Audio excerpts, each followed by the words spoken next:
मित्रांनो, हेच बोलत असताना मला तुमचं लक्ष थोडंसं दिल्लीकडे घेऊन जायचं। आपल्या सर्वांना माहिती असेल की 2 आठवड्यापूर्वी नीटचा पेपर फुटला, त्याच्यामुळे खूप मोठ्या विद्यार्थ्यांचं नुकसान झालं आणि अख्ख्या भारतामध्ये एक मोठं आंदोलन पेटलं धर्मेंद्र प्रधानांचा राजीनामा घेण्यासाठी।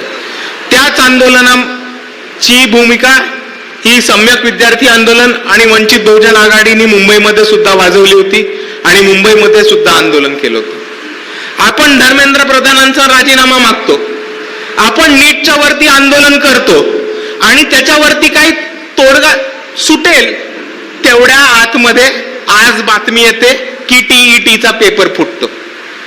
मित्रांनो, 4,28,000 विद्यार्थी या पेपरसाठी तयारी करत होते। 1,000 रुपये या पेपरची फीज होती आणि जेव्हा असा पेपर फुटतो तेव्हा नुसता एक पेपर फुटत नाही, तुम्ही 4,28,000 विद्यार्थ्यांच्या भविष्याला सुरुंग लावण्याचं काम करता हे आपण समजून घेतलं पाहिजे।